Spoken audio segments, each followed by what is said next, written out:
அனைவருக்கும் இனிய வணக்கங்கள்.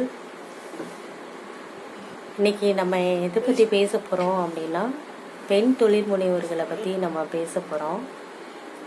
அதாவது பெண்கள் கண்டிப்பாக தான் சொந்த காலில் நிற்கணும் அப்படின்னா அதுக்கு ஏதாவது ப்ராடக்ட் எடுத்து வியாபாரம் பண்ணாதான் உண்டு. இன்னைக்கு நம்ம எதை பற்றி பேச போகிறோம் அப்படின்னா, ஒரு பெண்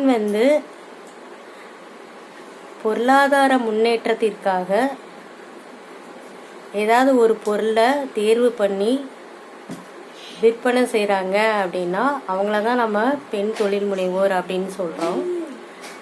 இப்போ பிஸ்னஸ்லேயே 3 கேட்டகரி இருக்குது. ஒன்று அப்படின்னா உற்பத்தி தொழில்னு ஒரு கேட்டகரி இருக்குது, சேவை தொழில்னு ஒரு கேட்டகரி இருக்குது, சிறப்பு தொழில்னு ஒரு கேட்டகரி இருக்குது.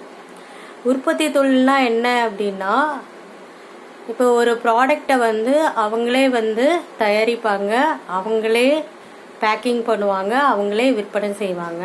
இது உற்பத்தி தொழில். சேவை தொழில் அப்படின்னா என்ன அப்படின்னா, ஒரு ப்ராடக்டை அவங்க தயாரிப்பாங்க, ஆனால் விற்பனை செய்கிறது ஒரு ஆளாக இருப்பாங்க. வேலையாட்கள் போட்டு அந்த ப்ராடக்டை ரெடி பண்ணால் அது சேவை தொழில்.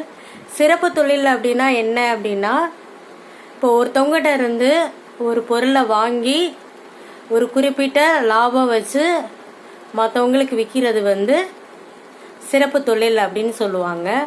சிறப்பு தொழில் பெரும்பாலும் ட்ரேடர்ஸில் வரும். சரிங்களா?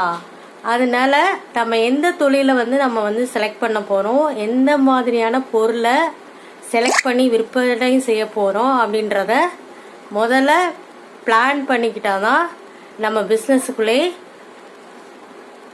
உள்ளே வர முடியும். சரிங்களா? நன்றி.